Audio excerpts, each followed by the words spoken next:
Hi friends, எல்லாருக்கும் வணக்கம். Welcome to win and shine UPSC. So UPSC 2025 நம்ம எல்லாரும் எக்ஸ்பெக்ட் பண்ணாது Jan 22 நோட்டிஃபிகேஷன் ரிலீஸ் பண்ணிட்டாங்க. இது அஃபிஷியல். இந்த வீடியோவில் நோட்டிஃபிகேஷன் என்ன கொடுக்கப்பட்டிருக்கு, எத்தனை வேகன்சிஸு, ஏஜ் லிமிட் என்னென்ன, எத்தனை அட்டம்ப்ட்டு, எஜுகேஷன் குவாலிஃபிகேஷன், சிலபஸ் எல்லாமே டீட்டெயிலாக நம்ம பார்த்துடலாம். இந்த எக்ஸாம் அப்ளை பண்ணுறதுக்கு லாஸ்ட் டேட் Feb 11 கொடுத்துருக்காங்க. அது வரைக்கும் நீங்கள் வெயிட் பண்ண வேணாம், சீக்கிரமாக அப்ளை பண்ணிக்கோங்க. அடுத்த வீடியோவில் என்ன எக்ஸாம்ஸ் இருக்குது, எப்படி அப்ளை பண்ணலாம், எந்த மாதிரி கொண்டு போகணும், ஸ்டெப் பை ஸ்டெப் என்ன டாக்குமெண்ட் இருக்குது, எல்லாமே டீட்டெயிலாக நம்ம பார்த்துடலாம். உங்களுக்கு அப்ளை பண்ணுற டவுட் இருக்குது, இல்லை டாக்குமெண்ட்டில் டவுட் இருக்குது, நோட்டிஃபிகேஷன் புரியல, என்ன விஷயங்கள் இருக்கோ எல்லாமே டவுட் கேட்டு அதுக்கப்புறம் அப்ளை பண்ணுங்கள். என்ன டவுட்ஸ் இருந்தாலும் கமெண்ட் பண்ணுங்கள், எல்லாமே கிளாரிஃபை பண்ணிவிட்டு நம்ம அப்ளை பண்ணும்போது முழுமையாக நம்ம பார்த்துக்கலாம். ஏன் அப்படின்னா அப்ளிகேஷன் ரொம்ப ரொம்ப இம்பார்ட்டன்ட். ஒரு சில விஷயங்கள் மாற்றி போட்டாலும் நம்ம தலையெழுத்தே மாறலாம். இதை நான் பயம்படுத்தணும் அந்த மாதிரி கிடையாது, கேர்ஃபுல்லாக இருந்துக்கோங்க. அதுக்காக தான் நான் சொல்கிறேன். ஓகே ரைட், பார்க்கலாம். அண்ட் முக்கியமான விஷயம், இதுக்கப்புறம் டைம் நம்ம வேஸ்ட் பண்ணவே கூடாது. எக்ஸாம்ஸ்க்கு இன்னும் ஒரு 100 நாள் கிட்ட தான் இருக்குது. இந்த 100 நாட்களுமே ரொம்ப எக்ஸ்க்ளூசிவாக நம்ம ப்ரிப்பேர் பண்ணியாகணும். அப்புறம் பார்த்துக்கலாம், அந்த கதையே இல்லை. And same time notification release ஆகும்போது நிறைய பேருக்கு தோன்றது, இப்போ விட்டுடலாமா அப்புறம் பார்த்துக்கலாமா அந்த மாதிரி தோணும். விடாதீங்க. அட்டெம்ப்ட்டு கொடுக்கலாமா வேணாமன்றது எக்ஸாம்ஸ் ஹாலுக்குள்ளே போகிறோம்ல அன்றைக்கி பார்த்துக்கலாம். இப்போ உங்கள் வேலை ட்ரஸ்ட் யுவர் ப்ராசஸ், படிங்க, மீதி அப்புறம் பார்த்துப்போம். ஓகே சரி, நோட்டிஃபிகேஷன்லாம் கொடுத்துருக்காங்க. பேசிக்காக நம்ம பார்த்துலாம். அப்ளிகேஷன் ஆன்லைனில் மட்டும் தான் பண்ண முடியும். upsconline.gov.in. ஸோ எப்படி பண்ணலாம் நான் வீடியோ கொடுக்குறேன், வெயிட் பண்ணுங்கள். அடுத்தது, இதுக்கு முன்னாடி அப்ளை பண்ணவங்க, எக்ஸாம்ஸ் எழுதிருக்கவங்களுக்கு ப்ராப்ளம் இல்லை. எல்லாருக்கிட்டையும் ஓடிஆர் இருக்கும். உங்களோட மொபைல் ஐடியும் மெயில் ஐடியும் கொடுத்தாலே போதுமானதாக வந்திருக்கும். பட் நான் பிகினராக இருக்கேன், இப்போ தான் ஸ்டார்ட் பண்ண போகிறேன், ஃபஸ்ட் டைம் யூபிஎஸ்சி எழுத போகிறேன் அப்படின்னா நீங்கள் 1 டைம் ரெஜிஸ்ட்ரேஷன் நிச்சயமாக பண்ணியிருக்கணும். ஸோ ஓடிஆர் எப்படி பண்ணலாம், டாக்குமெண்ட்ஸ் எல்லாம் தேவைப்படுது, எல்லா விஷயங்களுமே டீட்டெயிலாக நம்ம பார்த்துலாம். அதுக்கப்புறம் அப்ளை பண்ணுங்கள். ஓடிஆர் கிளியராக பண்ணணும். உங்கள் லைஃப் டைமில் ஒன்ஸ் தான் நீங்கள் பண்ண முடியும். ஸோ நின்று நிதானமாக பண்ணுங்கள். ஓகே ஸோ ஓடிஆரில் ஒரு சில விஷயங்கள் மாற்றணும் அப்படின்னா Feb 18 டைம் கொடுத்துருக்காங்க. ஒரு 7 டேஸ் இருக்குது, அங்கே நீங்கள் மாற்றிக்க முடியும். கிளியர். யூபிஎஸ்சி பொறுத்த வரைக்கும் அப்ளை பண்ண ஈஸியாக பண்ணிடலாம். பட் ஒரு சில விஷயங்கள் கிளியராக பண்ணால் பெட்டராக வந்திருக்கும். ஸோ நின்று நிதானமாக பண்ணிக்குவாங்க. Okay right. Next, and UPSC எக்ஸாம்ஸ்னால் என்ன பேட்டர்ன் இருக்குது, என்ன சிலபஸ் இருக்குது, இதெல்லாம் நீங்கள் ப்ரிப்பேர் பண்ணிக்கிட்டு இருப்பீங்க. இன்கேஸ் இப்போ தான் நீங்கள் ஸ்டார்ட் பண்ண போகிறீங்க அப்படின்னா நான் வீடியோ கொடுத்துருக்கேன், அதை செக் பண்ணி பாருங்கள். இன்னும் டைம் இருக்குது, ட்ரை பண்ணால் எல்லாமே பண்ண முடியும். செக் பண்ணி பார்த்துட்டு அதுக்கப்புறம் படிக்க ஸ்டார்ட் பண்ணுங்கள். Okay right. நெக்ஸ்ட்டு, அப்ளை பண்ணுறதுக்கு லாஸ்ட் டேட் February 11 கொடுக்கப்பட்டிருக்கு. ரொம்ப ரொம்ப முக்கியமான விஷயம் இந்த பாயிண்ட் தான். இது எல்லாருமே பார்த்துக்கோங்க, கிளியராக பார்த்துக்கோங்க. Photograph and signature. ஃபோட்டோகிராஃப் பொறுத்த வரைக்கும் நான் சொல்கிறது மேண்டேட்ரியாக பண்ணுங்கள். பண்ணலாமான்னு கேட்காதீங்க, ட்ரை பண்ணலாமான்னு கேட்காதீங்க. எல்லாருமே புதுசாக ஃபோட்டோ எடுத்துக்கோங்க. ஸ்டூடியோ போங்க, ஒரு 100 ரூபா கொடுங்க, புது ஃபோட்டோ எடுங்க. ப்ரோ பழசாக இருக்குது, ட்ரை பண்ணலாமா அந்த கேள்வி கேட்காதீங்க, புதுசாக எடுத்துருங்க. ஏன்னா நம்ம ஒரு வருஷம் ஃபுல்லாக ப்ரிப்பேர் பண்ணிக்கிட்டு இருக்கோம். ஒரு சில விஷயங்கள்னால ரிஜெக்ட் ஆகக்கூடாது. ஸோ ஃபோட்டோ பொறுத்த வரைக்கும் 10 டேஸ் பழமையாக இருக்கக்கூடாது. அண்ட் முக்கியமான விஷயம், preliminary, mains, interview prelims apply பண்ணுறோம். அப்ளை பண்ணும்போது என்ன ஃபோட்டோ நம்ம கொடுக்குறோமோ அதே ஃபேஸ் கட் தான் உங்களுக்கு இன்டர்வியூ போகிற வரைக்கும் இருக்கணும். 6-7 மாதத்தில் ஃபேஸ் அங்கே பெருசாக இங்கே மாற போகிறது கிடையாது. ஓகே, அப்போது புதுசாக எடுங்க, அதை வச்சு அப்ளை பண்ணுங்கள். சம்டைம் நீங்கள் பழைய ஃபோட்டோவில் கண்ணாடி போடாமல் இருக்கலாம், இல்லை மீசை வைக்காமல் இருக்கலாம், இப்போ மீசை இருக்கும்.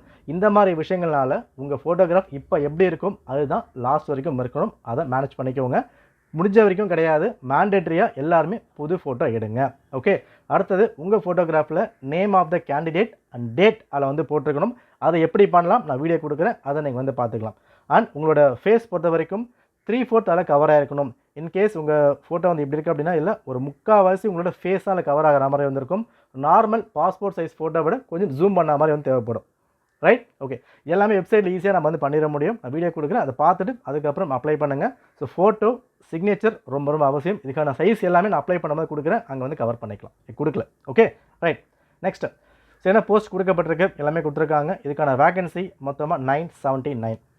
ஸோ வேகன்சி கம்மியாக இருக்கா, அதிகமாக இருக்கா, பண்ணலாமா வேணாமா அதெல்லாம் யோசிக்காதீங்க. எப்போவுமே நமக்கு தேவை அந்த ஒரு வேகன்சி. அந்த ஒரு வேகன்சிக்கு என்னென்ன வேலை பார்க்கணுமோ அதை மட்டும் ஸ்ட்ராங்காக பாருங்கள், போதுமானதாக வந்திருக்கும். எதை பற்றி யோசிக்காதீங்க. நீங்கள் படிச்சுட்டு இருக்க நோட்ஸு அதை ப்ரிப்பேர் பண்ணுங்கள், அது வரைக்கும் போதுமானதாக வந்திருக்கும். ஓகே, அடுத்த விஷயம், சென்டர் செலெக்ஷன் தயவு செஞ்சு கிளியராக பார்த்து பொறுமையாக பண்ணுங்கள். ஏன் அப்படின்னா, ஃபார் எக்ஸாம்பிள் சிஸ்டமில் பண்ணுறீங்க, நீங்கள் என்ன பண்ணுறீங்க, சென்னை கொடுக்கும்போது அது சண்டிகராக மாறலாம், இல்லை கோயம்புத்தூர் மாறும். ரெண்டுமே சிசி இருக்கிறதுனால ஸோ அப்ளை பண்ணும்போது நின்று நிதானமாக என்ன சென்டர்னு கிளியராக பார்த்து கொடுங்க. அவசரம் வேண்டாம். சென்டர் கொடுத்துட்டா மாற்ற முடியாது, பொறுமையாக கொடுங்க. தமிழ்நாட்டில் சென்னை, கோயம்புத்தூர், மதுரை, வெள்ளூர், திருச்சி அண்ட் பாண்டி அது இருக்குது, செக் பண்ணிக்கோங்க. அதாவது உங்களுக்கு எது பக்கமாக இருக்கோ அதை வந்து கொடுங்க. என் ஃப்ரெண்டு கொடுத்துருக்காங்க, நான் வந்து கொடுக்க போகிறேன், அந்த கதையே வேண்டாம். நீங்கள் படிக்கிறீங்கன்னா உங்கள் பிஜி இருக்கா, பக்கமாக இருக்கா, அதை வந்து கொடுங்க. இல்லை வீட்டில் இருக்கீங்களா, வீட்டுக்கு பக்கமாக எது இருக்கோ அதை வந்து கொடுங்க. நீங்களாக முடிவு பண்ணுங்கள், மற்றவங்க இன்ஃப்ளூயன்ஸ் ஆகி நீங்கள் முடிவு பண்ண வேண்டாம். சென்டர் செலெக்ஷன் ரொம்ப ரொம்ப அவசியம். ரொம்ப பக்கமாக இருக்க மாதிரி பார்த்துக்கோங்க, ரொம்ப லாங் டிஸ்டன்ஸ் இங்கே போகக்கூடாது. Okay right. நெக்ஸ்ட்டு மெயின்ஸ் பொறுத்த வரைக்கும் சென்னை நம்ம வந்து கொடுக்க போகிறோம், முடிஞ்சு போச்சு. அடுத்தது ஸோ எக்ஸாம்ஸ் பேட்டர்ன் எல்லாருக்குமே தெரியும். And first apply first allot, சீக்கிரமாக அப்ளை பண்ணுங்கள். நம்ம சீக்கிரமாக அப்ளை பண்ணணும், நம்ம அட்ரஸ்க்கு கிட்ட இருக்க மாதிரி வந்து கொடுப்பாங்க. இல்லை ரொம்ப லாங்காக போக சான்ஸ் இருக்கும், எக்ஸாம்ஸ் டைமில் அலைய வேண்டாம். ஸோ முன்னாடி சீக்கிரமாக அப்ளை பண்ணிவிடுங்க. மினிமம் 1 வீக் கேப்குள்ளே எல்லாமே முடிச்சிருங்க, அதுக்கப்புறம் படிக்க ஆரம்பிக்கலாம். ஏன்னா நம்ம அப்ளை பண்ணாமல் இருந்தோம்னா அப்ளை பண்ணல கடைசி வரைக்கும் மைண்டில் பெருசாக ஓடிட்டே இருக்கும். அதை தள்ளணும்னா 1 வீக்கில் ஃபுல்லாக முடிச்சிருங்க. முடிஞ்ச வரைக்கும் Jan 30க்குள்ளே அப்ளிகேஷன் வேலையை நீங்கள் முடிச்சிடணும். Okay right. நெக்ஸ்ட்டு ஸோ கேண்டிடேட்ஸோட கேடர் ப்ரிஃபரன்ஸ் பொறுத்த வரைக்கும் நம்ம மெயின்ஸ் போகும்போது அங்கே அப்ளை பண்ண போகிறோம். ஸோ அங்கே வந்து அதை பார்த்துக்கலாம்.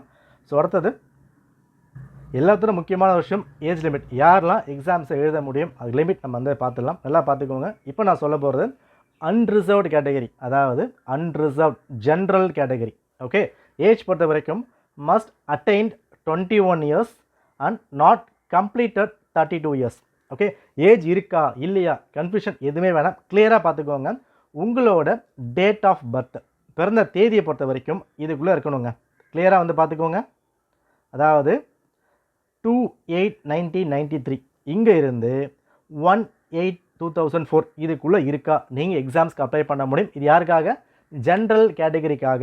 இதுக்கு முன்னாடியும் போகக்கூடாது, இதுக்கு பின்னாடியும் போகக்கூடாது. ஃபார் எக்ஸாம்பிள், இன்கேஸ் நீங்கள் 1/8/1993 பிறக்கிறீங்க அப்படின்னா நீங்கள் எலிஜிபிள் கிடையாது. ஏன்னா 2 ஆகஸ்ட் அப்புறமே கிளியராக வந்து கொடுத்துட்டாங்க. ஸோ 2/8/93 அங்கேருந்து 1/8/2004 இதுக்குள்ளே உங்கள் ஏஜ் இருந்தால் நீங்கள் அப்ளை பண்ண முடியும். இது ஜென்ரல் கேட்டகரிக்காக. ஓகே, உங்களுக்கு லிமிட்டு 32. இதுவே SC ST வரும்போது 32 + 5, அதாவது 37 வரைக்கும் எக்ஸாம்ஸ் நீங்கள் எழுத முடியும். 32லேருந்து +5 நீங்கள் கொடுத்துக்கலாம். அண்ட் ஓபிசியாக இருந்தீங்கன்னா 32 + 3 35 வரைக்கும் எக்ஸாம்ஸ் நீங்கள் எழுத முடியும். கிளியராக புரியுதா? ஃபர்ஸ்ட் டேட்டா பற்றி கிளியராக வந்து பார்த்துக்கோங்க.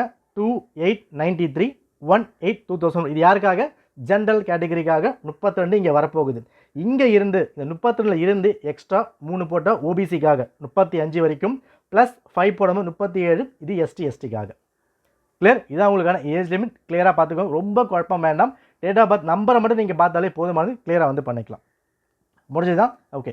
ஸோ அடுத்தது எஜுகேஷன் குவாலிஃபிகேஷன் பொறுத்த வரைக்கும் எனி டிகிரி நீங்கள் முடிச்சிருந்த எக்ஸாம்ஸ் நீங்கள் எழுத போகிறீங்க. அண்ட் முக்கியமான விஷயம், ஃபைனல் செம்ஸ் எழுதா எக்ஸாம்ஸ் எழுத முடியுமா? எஸ், தாராளமாக எழுத முடியும். பட் நீங்கள் மெயின்ஸ் போகும்போதோ இன்டர்வியூ போகும்போது அதுக்கான ப்ரூஃப் நீங்கள் சப்மிட் பண்ணணும், அதை கிளியராக வந்து பார்த்துக்கணும். ஓகேவா? அடுத்தது அட்டெம்ப்ட், எத்தனை அட்டெம்ப்ட் நம்ம வந்து கொடுக்க முடியும்? ஜென்ரல் பொறுத்த வரைக்கும் 6 அட்டெம்ப்ட், 21லேருந்து 32 வயசு வரைக்கும் ஜென்ரல் கேட்டகரி அன்ரிசர்வ்டு வராங்கள அவங்க 6 அட்டெம்ப்ட் வந்து கொடுக்கலாம். அட்டெம்ப்ட் அப்படின்னா நீங்கள் எக்ஸாம் ஹால்குள்ளே வந்து போகிறீங்க, எக்ஸாம் ஹால்குள்ளே ப்ரெசென்ட் ஆப்சன்ட் அப்புறம் மாதிரி கொடுத்துருப்பாங்க. இல்லை ப்ரெசென்ட் நீங்கள் ஷேட் பண்ணி இருந்தாலே நீங்கள் அட்டெம்ப்ட் கொடுத்தா மாதிரி தான் கணக்கு. நீங்கள் லாஸ்ட் இயர் எக்ஸாம் ஹால்குள்ளே வந்து போயிருக்கீங்க, அட்டெம்ப்ட் கொடுத்துருந்தா கணக்கு. இன்னொன்று 2 பேப்பர் இருக்குது, GS இருக்குது, CSAT இருக்குது. அதில் எதனா ஒரு பேப்பர் அட்டென்ட் பண்ணி இருந்தாலும் அதுவும் கணக்கு தான். ஓகேவா? பட் நான் அப்ளை பண்ண எக்ஸாம் ஹால்குள்ளே போகல, கணக்கு வருமா? கணக்கு வராது. அப்ளை பண்ணால் மட்டுமே கணக்கில் சேர்த்துக்க மாட்டாங்க. அப்ளை பண்ணிவிட்டு எக்ஸாம் ஹால்குள்ளே போயிருக்கீங்க, அந்த OMR ஷீட்டில் ஷேட் பண்ணால் மட்டும்தான் கணக்கு வந்து வரும். அது கிளியராக வந்து பார்த்துக்கோங்க. ரைட்? ஓகே, இது உங்களுக்கு ஜென்ரலுக்கு. இதுவே ஓபிசியை பொறுத்த வரைக்கும் 21லேருந்து 35 வரைக்கும் 9 அட்டெம்ப்ட்ஸ் நீங்கள் வந்து கொடுக்க முடியும். 9 டைம்ஸ் எக்ஸாம் நீங்கள் வந்து எழுதிக்கலாம். இது ஓபிசி. ஓபிசி அப்படின்னா தமிழ்நாட்டில் வர பிசி, எம்பிசி, பிசிஎம் இந்த மாதிரி எல்லா கேட்டகரியும், அதாவது SC ST இல்லாமல் எதெல்லாம் வந்து வருதோ எல்லா விஷயம் உங்களுக்கு ஓபிசிக்குள்ளே ஆட் ஆகிடும். ரைட்? அடுத்து SC ST பொறுத்த வரைக்கும் 21லேருந்து 37 வரைக்கும் அன்லிமிட்டட் அட்டெம்ப்ட் கணக்கு இல்லை. இந்த ஏஜுக்குள்ளே நீங்கள் எத்தனை டைம் வேணாலும் எக்ஸாம்ஸ் நீங்கள் எழுதிக்க முடியும். கிளியர்? ஸோ ஜென்ரல் கேட்டகரி பொறுத்த வரைக்கும் மொத்தம் 6 அட்டெம்ப்ட் தான் எழுத முடியும், அதுக்கு மேலே கிடையாது. ஓபிசி பொறுத்த வரைக்கும் 9 அட்டெம்ப்ட்ஸு 21 to 35. SC ST பொறுத்த வரைக்கும் 21 37ல் அன்லிமிட்டட் எக்ஸாம்ஸ் நீங்கள் எழுதிக்கலாம். Okay right. Next OBC certificate எல்லாருமே நீங்கள் வந்து வாங்கிக்கணும், அப்ளை பண்ணணும், நிச்சயமாக தேவைப்படும். நல்லா வந்து பார்த்துக்கோங்க. ஓபிசிக்கான டேட்ஸ் இங்கே வந்து கொடுத்துருக்காங்க. இந்த டேட்டை பேஸ் பண்ணி தான் எக்ஸாம் நீங்கள் அப்ளை பண்ணணும். ஓகே, அதாவது 1 ஏப்ரல். ஸோ இங்கேருந்து அந்த முடியுது உங்களுக்கு 11th ஃபெப்ரவரிக்கும் இதுக்குள்ளே இருக்க எக்ஸாம்ஸ் நீங்கள் அப்ளை பண்ணிக்கலாம். ஸோ ஓபிசி சர்டிஃபிகேட் ECO மையம் வந்து போங்க, அங்கே வந்து நீங்கள் வாங்கிக்கலாம். ஸோ முன்னாடி நீங்கள் வாங்கி வச்சுருந்தா வந்து ஓகே, இல்லை அப்படின்னா இல்லை அப்படின்னா இ-சேவா மையம் வந்து போங்க, அங்கே டீடைல்ஸ் வந்து கொடுப்பாங்க, அதை பேஸ் பண்ணி வாங்கிக்கோங்க. 10 டேஸில் கைக்கு வந்துடும். மோஸ்ட்லி ஒரு 1 வீக்கில் கைக்கு வந்துடும். இல்லாதவங்க அப்ளை பண்ணி வாங்கிக்கோங்க. இன்றைக்கே போங்க. இன்றைக்கி போனீங்கன்னா ஜான் 30க்குள்ளே கைக்கு வந்துடும். அதுக்கப்புறம் நீங்கள் வந்து அப்ளை பண்ணிக்கலாம். டேட்டை பார்த்துட்டு நீங்கள் வந்து போட்டுக்கலாம். ஓகே. ஸோ எக்ஸாமினேஷன் ஸ்கீம் நமக்கு வந்து தெரியும். ஸோ ப்ரிலிமினரி, அதுக்கப்புறம் மெயின்ஸ், அதுக்கு இன்டர்வியூ வந்து கொடுத்துருக்காங்க. அண்ட் இங்கே நெகட்டிவ் மார்க் அப்ளிகேபிள் உண்டு இல்லையா? ப்ரிலிம்ஸை பொறுத்த வரைக்கும் 1/3 மார்க் வந்து கட் பண்ணுவாங்க. அதெல்லாம் நீங்கள் வந்து பார்த்துருப்பீங்க. அண்ட் இது மெயின்ஸ்க்கான சிலபஸ். ஸோ சிலபஸ் என்ன கொடுக்கப்பட்டிருக்கு, என்ன பேட்டர்ன், எப்படி கொண்டு போவாங்க, யாரெல்லாம் எழுத முடியும், இந்த எல்லா விஷயமும் வீடியோ நான் வந்து போட்டிருக்கேன். செக் பண்ணி பாருங்கள். ஆஸ் பர் நோட்டிஃபிகேஷன் வேகன்சி பார்த்துட்டோம். எஜுகேஷன் குவாலிஃபிகேஷன் நம்ம வந்து பார்த்தாச்சு. எனி டிகிரி அப்ளை பண்ணலாம். ஃபைனல் இயர் அப்ளை பண்ண முடியும். ஏஜ் லிமிட் முழுமையாக நம்ம வந்து பார்த்தாச்சு. நம்பர் ஆஃப் அட்டெம்ப்ட் நம்ம வந்து பார்த்துட்டோம். வேகன்சி பார்த்தாச்சு. இதுதான் பேஜான விஷயங்கள். இதை தவிர்த்து டவுட்ஸ் எதனா இருக்குன்னா அதை வந்து கமெண்ட் பண்ணுங்கள். நம்ம அப்ளை பண்ணுற வீடியோவில் முழுமையாக பார்த்துட்டு அதை வந்து அப்ளை பண்ணிக்கலாம். இல்லை புரியல அப்படின்னாலும் கமெண்ட் பண்ணுங்கள், வாட்ஸ்அப் பண்ணுங்கள், கண்டிப்பாக கிளியர் பண்ணி கொடுக்குறேன். டவுட்ஸை கிளாரிஃபை பண்ணிவிட்டு அதுக்கப்புறம் அப்ளை பண்ணுங்கள். அதுக்கப்புறம் படிக்க ஆரம்பிங்க. நீங்களா முடிவுக்கு வந்துடாதீங்க. உங்களுக்கு தெரியும்னா நீங்கள் வந்து பண்ணிக்கலாம். இன்கேஸ் தெரியல, டவுட்டாக இருக்குது அப்படின்னா கேளுங்க. தெரிஞ்சால் நிச்சயமாக நான் வந்து கிளாரிஃபை பண்ணி கொடுக்குறேன். Okay. So all the best. சீக்கிரம் ப்ரிப்பேர் பண்ண ஸ்டார்ட் பண்ணுங்கள். இன்னும் எதுவும் கெட்டு போயிடல. படிங்க, பார்த்துக்கலாம். Trust your process. Okay. And UPSC crash course போய்கிட்டு இருக்கு with offer price. Description link கொடுத்துருக்கேன். செக் பண்ணி பாருங்கள். நன்றி, வணக்கம்.